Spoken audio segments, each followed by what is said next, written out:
This is the Brady House branch of Punjab National Bank in the heart of Mumbai. It is early 2018. A new officer is sitting at a desk that used to belong to someone else. A familiar company walks in, asking for the same paperwork it has received, quietly, for years. A short-term overseas credit guarantee, a letter of undertaking. The new officer asks for collateral. The company cannot produce any, because there has never been any. The officer pulls the file, then another, then another. None of them are in the bank's core system. They exist on paper, on letterhead, on the SWIFT network. But inside the bank that supposedly issued them, they are ghosts. In the days that follow, Punjab National Bank will calculate the size of the hole in its books. The figure they reach is around 13,500 crore rupees, roughly 1.8 billion US dollars, the largest banking fraud in India's history. And the two men at the center of it are already gone. Mehul Choksi is a diamond man. He builds a company called Gitanjali Gems, takes it public, and turns it into one of the most recognizable jewellery brands in India. Showrooms in every major city, television advertisements, celebrity endorsements. His nephew, Nirav Modi, builds his own empire alongside him. Boutiques in Mumbai, London, New York. Red carpet jewellery worn by Hollywood actresses. To the outside world, they are two of India's most successful jewelers. Inside Punjab National Bank's Brady House branch, they are something else. Investigators will later allege that from around 2011, officials inside the branch began issuing letters of undertaking to companies linked to Choksi and Modi, without entering them in the bank's central system. And LOU is, in effect, a promise. The bank guarantees that an Indian importer will be paid for, so overseas branches of other Indian banks extend short-term credit on the strength of that promise. The promises pile up. Year after year, branch after branch. Nobody notices, because the promises have never been written down where the auditors can see them. For nearly 7 years, the system runs. And then the officials who built it retire. In November 2017, while the LOUs are still flowing, Mehul Choksi quietly acquires a second citizenship. He becomes a citizen of Antigua and Barbuda, a small Caribbean nation that sells passports to wealthy foreigners in exchange for an investment of around 100,000 to 200,000 US dollars. In the first days of January 2018, he leaves India. Weeks later, Punjab National Bank files its complaint. The story explodes across Indian front pages. Investigators from the CBI and Enforcement Directorate fan out across Mumbai. Showrooms are sealed. Apartments are raided. Paintings, watches and shares are attached. Nirav Modi runs to London. Mehul Choksi is already on a beach. For a year, Nirav Modi tries to disappear inside London.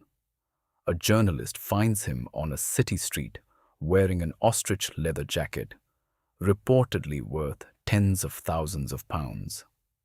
He refuses to answer questions and keeps walking. In March 2019, British police arrest him. He is taken to Wandsworth prison. UK courts rule that he can be extradited to India. He appeals.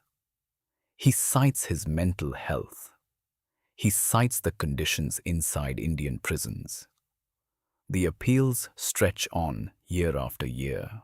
As of the most recent rulings, he is still inside Wandsworth. The nephew is caught. The uncle is not.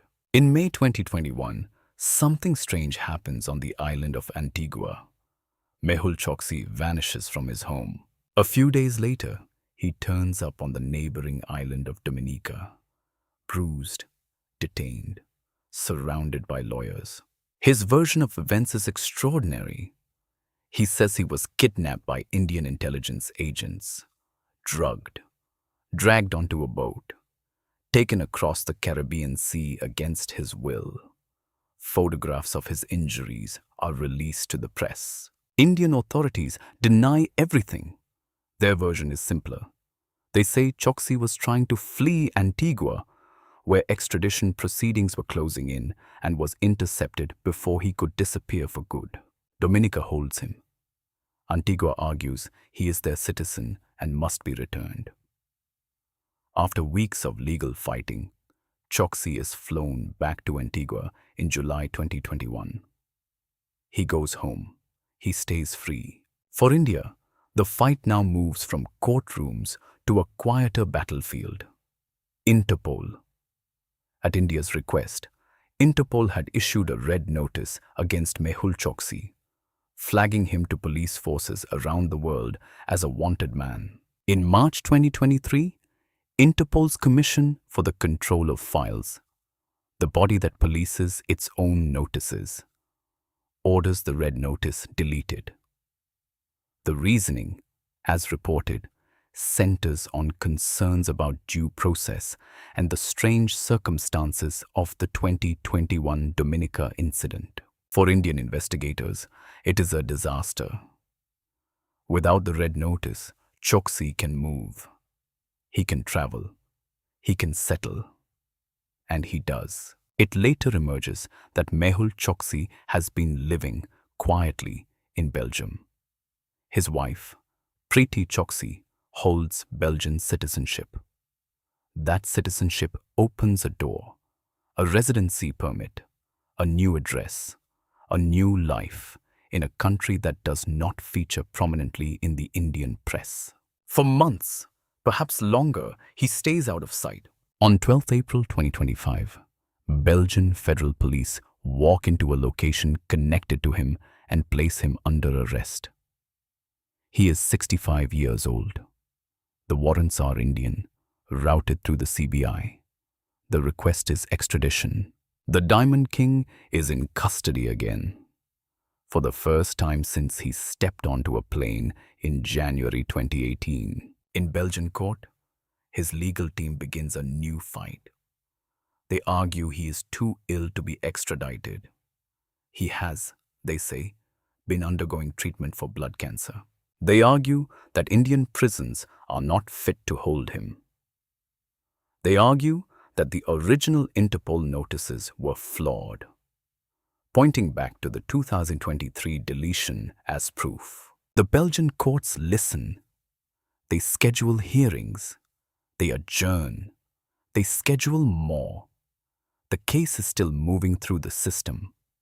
As of mid-2026, Mehul Choksi has not been returned to India. Back in India, the wreckage remains. Gitanjali Gems has been delisted. Its showrooms are shuttered. Tens of thousands of small shareholders, the kind of people who bought a few shares on the way to work, have lost their money. Suppliers were never paid. Franchisees were never paid. Employees were never paid. The Enforcement Directorate has attached apartments in Mumbai, properties in London and New York, paintings, watches, shares. The orders run to thousands of crore rupees. The actual amount recovered by the banks is a fraction of what was lost. A nephew sits in a cell in South London. An uncle sits in a courtroom in Belgium, arguing he is too sick to come home. And somewhere in the books of Punjab National Bank, there is still a hole that was opened, one quiet promise at a time, by men who understood that the safest place to hide a fraud is inside a system that has stopped looking. Whether either of them will ever stand trial in India is, for now, a question no one can answer.